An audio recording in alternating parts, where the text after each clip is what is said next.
مال ایسا فتنہ ہے جو اس امت کے لیے بڑا خاص فتنہ ہے. اسی لیے جناب محمد رسول اللہ صلی اللہ علیہ وسلم نے فرمایا لِكُلِّ أُمَّةٍ فِتْنَةٌ وَفِتْنَةُ أُمَّةِ الْمَالِ. ہر امت کا کوئی نہ کوئی خاص فتنہ ہوتا تھا، میری اس امت کا فتنہ مال ہے. مال فتنہ ہے. کن کن اعتبار سے مال فتنہ ہے؟ مال کا نہ ہو، اگر کسی کے پاس مال نہ ہو، فقیر اور محتاج ہو، فقیری محتاجی اس کے لیے فتنہ ہے. اور فقر اور محتاجی انسان کو مختلف قسم کے گناہوں میں مبتلا کر دیتی ہے. لیکن اس امت کے بارے میں جناب محمد رسول اللہ صلی اللہ علیہ وسلم کو فقر و محتاجی کا کوئی خطرہ نہیں. اللہ کے نبی صلی اللہ علیہ وسلم نے قسم کھا کے فرمایا، بخاری و مسلم کی روایت ہے، میری امت کا فتنہ مال ہے. یہ مسند احمد اور سنن ترمذی کی روایت ہے اور صحیح روایت ہے، شیخ البانی نے صحیح قرار دیا ہے.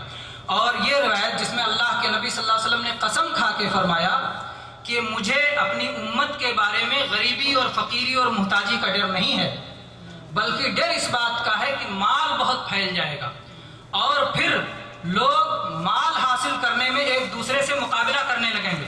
جیسے اس سے پہلے کی امتوں نے آپس میں مال حاصل کرنے میں مقابلہ کیا اور پھر اس مقابلے نے انہیں تباہ و برباد کر دیا، ویسے ہی پھر یہ امت بھی تباہ اور برباد ہو جائے گی. اللہ کے نبی صلی اللہ علیہ وسلم نے فرمایا فواللہ ما الفقر اخشى علیکم ولکنی اخشى ان تبسط علیکم الدنیا کما بسطت علی من کان قبلکم فتنافسوها کما تنافسوها کما تنافسوها فتہلککم کما اہلکتہم. اللہ کے نبی نے کہا اللہ کی قسم مجھے محتاجی کا تمہارے بارے میں خطرہ نہیں ہے، مجھے خطرہ یہ ہے کہ تم پر دنیا کشادہ کر دی جائے گی، فراخی ہو جائے گی، مال بہت ہو جائے گا اور اس کے بعد پھر تم ایک دوسرے سے مقابلہ کرو گے اور پھر ایسے ہی ہلاک ہو جاؤ گے جیسا کہ اس سے پہلے کی امتیں مال حاصل کرنے کے مقابلے میں ہلاک اور برباد ہو گئی. مال میں آدمی مال کمانے کے معاملے میں بھی اور مال خرچ کرنے کے معاملے میں ہر معاملے میں فتنے میں مبتلا ہو جاتا ہے. کیسے کیسے حقوق ادا کرنا ہے. کمانے کے معاملے میں حرام اور حلال کی تمیز چھوڑ دیتا ہے. سود سے آئے، رشوت سے آئے، حرام مال بیچنے کے ذریعے سے آئے، منشیات اور مخدرات کے ذریعے سے آئے، کسی طرح سے بس مال بٹورنے کے چکر میں ہوتا ہے. اسی طرح سے ناپ تول میں کمی کر کے، اسی طرح سے اپنے مال کو رواج دینے کے لیے جھوٹ بول کر کے، اس طرح سے مختلف طریقے ہیں کہ جس کے ذریعے سے حرام اس کے یہاں داخل ہو جاتا ہے، حرام داخل ہو جاتا ہے. اور بعض لوگ حلال ہر اس چیز کو سمجھتے ہیں جو ان کو مل جائے، جو بھی ملنے کی صورت بن جائے وہ حلال ہے، اور ساری کوشش کے باوجود جس چیز کو نہ پائیں وہ حرام ہے. یہ پیمانہ نہیں ہے حلال حرام کا. حلال حرام کا پیمانہ یہ ہے کہ اللہ رسول نے جسے حلال قرار دیا وہ حلال ہے اور اللہ اور اس کے رسول نے جسے حرام قرار دیا وہ حرام.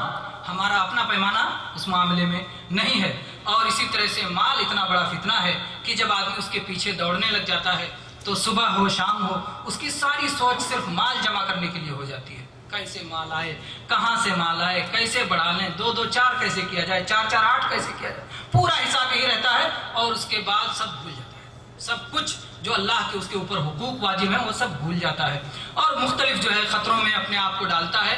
مال حاصل کرنا ایسی بھوک ہے جو کبھی مٹتی نہیں ہے، اس سے پیٹ نہیں بھرتا ہے انسان کا. اسی لیے جناب محمد رسول اللہ صلی اللہ علیہ وسلم نے فرمایا اگر ابن آدم کے پاس سونے کی 2 وادیاں ہوں تو تیسری وادی کی تلاش میں جائے گا. وادی کس کو کہتے ہیں؟ پہاڑ ایک جانب اور دوسرے جانب پہاڑ اور بیچ میں جو جگہ ہوتی ہے 2 پہاڑوں کے بیچ میں اسے وادی کہتے ہیں. یعنی 2 پہاڑوں کے بیچ میں خالی جگہ بھر کے سونا مل جائے اور 2 2 وادیاں، اس کے باوجود بھی تیسرے کی تلاش میں آدمی رہے گا. تو مال تلاش کرنے کی بھوک ایسی بھوک ہے کہ جو کبھی مٹتی نہیں ہے. اس لیے مال آدمی کو مال کے معاملے میں ہمیشہ یہ سوچنا چاہیے کہ 2 سوال ہوگا، ایک کہاں سے کمایا اور کہاں خرچ کیا. اس لیے مال ہمیشہ حلال طریقوں سے کمانا چاہیے اور حلال جگہوں میں اسے خرچ کرنا چاہیے. اسی لیے اور اللہ کے نبی صلی اللہ علیہ وسلم نے اس فتنے کی پیشین گوئی بھی فرمائی تھی. آپ نے فرمایا تھا، صحیح بخاری کی روایت ہے، لَيَأْتِيَنَّ عَلَى النَّاسِ زَمَانٌ لَا يُبَالِ الْمَرْءُ بِمَا اكْتَسَبَ الْمَالُ مِنْ حَلَالٍ أَمْ مِنْ حَرَامٍ. ایک زمانہ ایسا آئے گا کہ لوگوں کو پرواہ نہیں ہوگی کہ وہ حلال سے کما رہے ہیں یا حرام سے کما رہے ہیں. بس ہر آیت در گھسیٹ جس کو کہتے ہیں، جو بھی مل رہا ہے گھسیٹتے جاؤ. یہ صورتحال ایک مسلمان کے لیے بہت تکلیف دہ اور دردناک ہے.